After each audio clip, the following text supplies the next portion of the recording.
If you see somebody shoplifting, don't try to stop them because it's not up to you to stop these people. You're not a vigilante. That not only affects all of us, but many of us have actually witnessed it. Thieves brazenly shoplifting from stores. The Colorado Retail Council says organized retail crime is costing our state retailers $1 billion a year.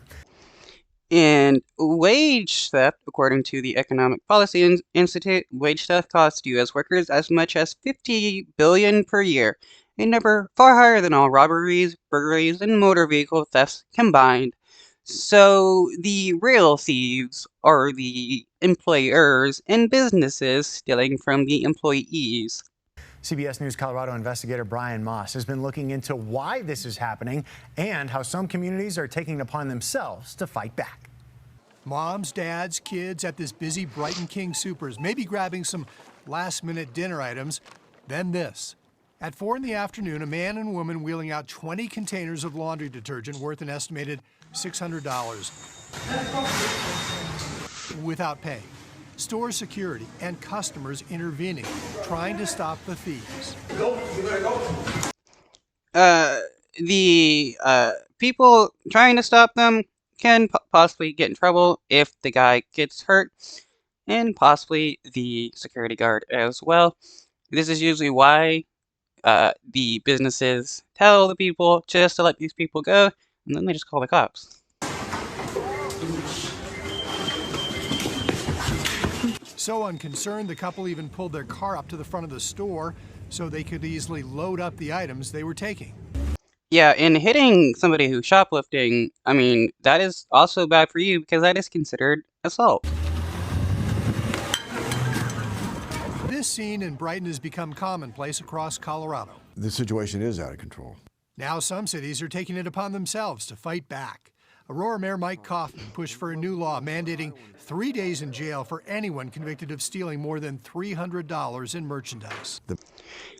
How much taxpayer money does it cost to put these people in jail for 3 days? That is definitely a lot more than $300. The message of this ordinance is Aurora's fed up. Aurora's going to be tough on crime.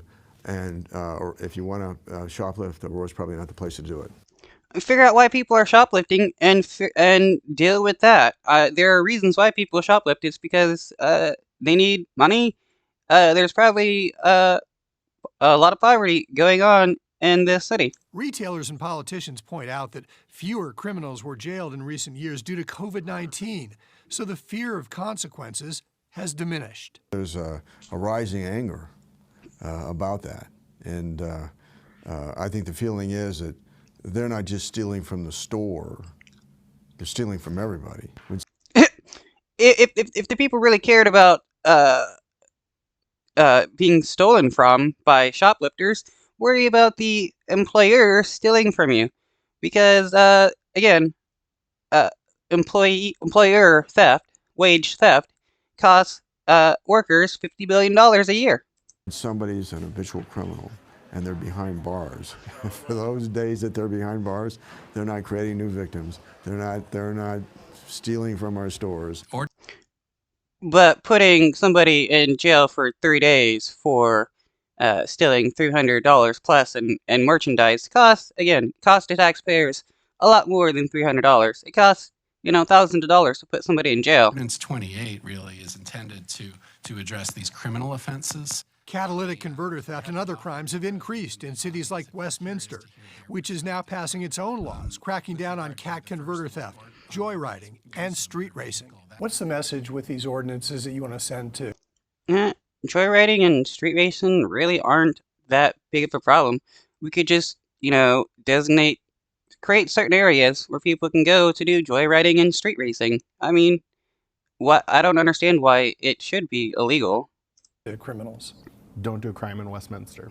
Mayor Pro Tem Dave DeMott says new, tougher laws are a reaction to a perception that state laws don't go far enough. Though, I mean, if the previous laws weren't doing anything, new laws won't change anything because they're not actually dealing with the root of the issue, just some symptoms. So what can we do at the local level, understanding, some of this is softened at the state?